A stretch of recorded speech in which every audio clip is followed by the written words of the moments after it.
Di sejumlah sekolah menengah pertama yang tidak bisa baca tulis dilaporkan belum lancar membaca. 29 murid SMP negeri di Pangandaran, Jawa Barat ternyata belum bisa membaca. Halo teman-teman semua, kembali lagi di channel Paguyuh, pendidik yang perlu dididik. Kali ini ada satu topik yang terus mengganjal di pikiran saya sebagai guru, utamanya sebagai pendidik. Sebuah kenyataan pahit yang mungkin saja terjadi di sekitar kita, bahkan di sekolah-sekolah yang kita kira baik-baik saja, yakni banyaknya siswa SMP yang tidak bisa membaca. Bisa kita bayangkan, mereka sudah di jenjang sekolah menengah pertama, usia belasan tahun, tapi huruf-huruf di depan mereka ketika mereka berangkat ke sekolah, berada di meja belajar mereka di dalam kelas, mereka seperti hanya melihat sebuah kode rahasia yang tak bisa dipecahkan. Dan ini bukan cuma satu atau dua orang, tapi sebuah fenomena yang jujur saja ini sedang meluas di negara kita, negara Indonesia. Namun sebenarnya saya itu sedikit bertanya-tanya, ada apa sebenarnya, dan yang paling penting siapa yang harus disalahkan? Saya ingin sedikit bercerita, dan ini secara faktual ya. Tentunya di beberapa hari yang lalu saya itu bertemu dengan salah satu siswa SMP yang mungkin berusia 12-an tahun di sekitar kafe biasanya tempat saya itu ngopi bersama teman-teman saya. Dia pulang dengan sangat ceria dan semangat, dan saya husnudzon sekali, mungkin dia telah membawa ilmu yang begitu banyak dari sekolahnya. Kala itu saya meminta dirinya untuk membacakan pesan di ponsel saya sendiri. Iseng-iseng aja sih, karena waktu itu saya gabut banget ya, namanya orang gabut. Anak tadi ternyata menatap layar dengan lama, lalu tersenyum canggung. Aduh, tulisannya terlalu kecil sekali mas, ujarnya seperti itu. Beberapa hari kemudian saya ngopi lagi di tempat yang sama. Saya ketemu dengan dia lagi. Saya berikan buku cerita yang berbeda, dan waktu itu saya membawa buku Buletin Sidogiri pada waktu itu. Si dia membuka halaman, melihat gambar, tapi tak ada membaca sepatah kata apapun. Namun ketika saya menemukan sebuah kalimat yang agak besar tulisannya, saya suruh baca dirinya. Ketika saya tawarkan untuk membacakan kalimat tadi itu, matanya berbinar, mulutnya itu bergemetar. Dan dari situ saya tahu dirinya, siswa SMP tadi itu belum bisa membaca. Kisah ini mengingatkan saya bahwa sekelas makna literasi aja masih minoritas. Dan saya yakin ini tidak terjadi di sekolahnya dia saja ya. Dan hal ini juga terjadi di sekolah kami, bahkan di sekolah Anda semua.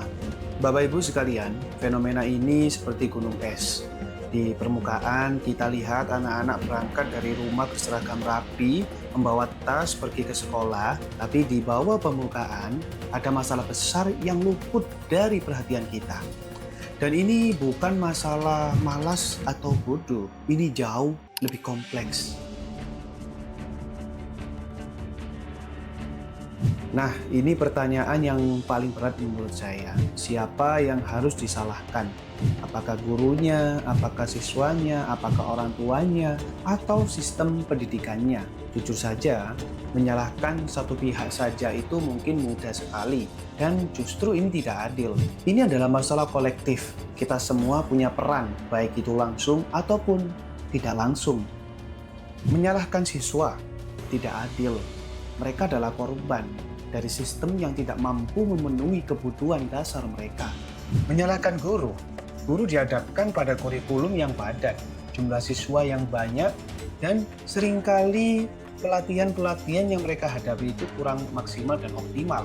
Banyak guru yang berjuang keras dengan sumber daya terbatas, ekonomi yang harus diterima dengan ikhlas. Menyalahkan orang tua. Beberapa orang tua mungkin kurang melek pendidikan atau sibuk berjuang mencari nafkah, sehingga pendampingan di rumah itu sangat minim. Tapi apakah itu sepenuhnya salah mereka? Menyalahkan sistem. Sistem punya peran besar, tapi terlalu luas dan terlalu mudah untuk jadi satu-satunya kambing hitam. Jadi Bapak Ibu guru semuanya, daripada mencari siapa yang harus disalahkan, mari kita alihkan pertanyaan itu menjadi faktor-faktor apa yang membuat fenomena ini terjadi dan bagaimana kita bisa memperbaikinya bersama. Memang manusia itu berbeda-beda ya.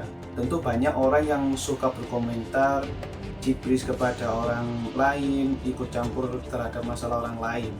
Tapi berkomentar itu boleh-boleh saja ketika dia itu memberikan solusi. Berkomentar tanpa memberikan solusi itu pembodohan.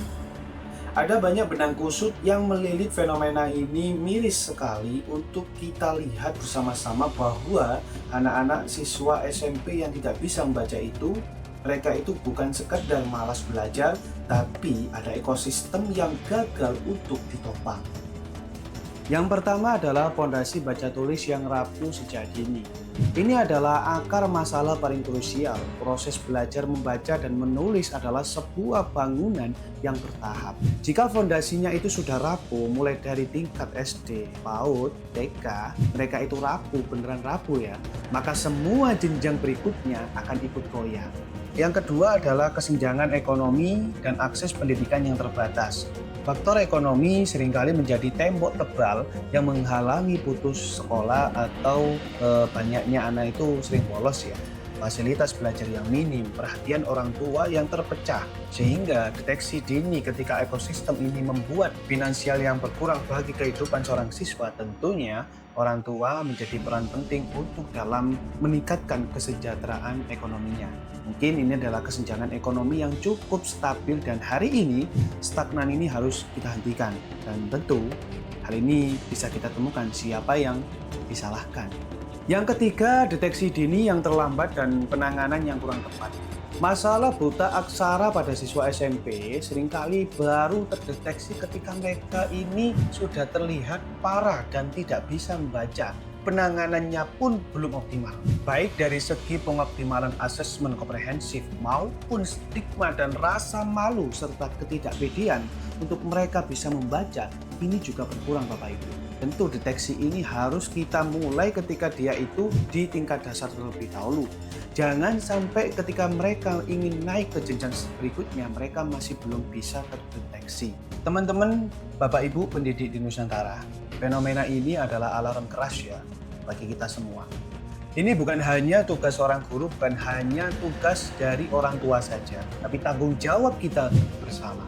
Kita tidak bisa menyalahkan satu pihak karena masalahnya ini sudah mengakar. Fenomena siswa SMP yang tidak bisa membaca adalah alarm keras bagi dunia pendidikan kita. Ini bukan sekedar masalah individual, melainkan ini adalah kegagalan sistem di negara kita. Kambing hitam tadi itu mungkin saja menjadi salah satu poin penting kita bahwa sistem kita itu harus kita perbaiki bersama. Mulai dari orang tua, mulai dari guru, anaknya sendiri. Sistem pendidikan di negara kita ini harus betul-betul kita stagnankan. Jangan sampai hal ini terus mengakar. Ingat, generasi emas bangsa 2045 adalah harapan besar cita-cita generasi hari ini. Bahwa ketika mereka tidak bisa membaca, apakah kita bisa melihat generasi emas itu menyala di 2045? Kita tunggu saja.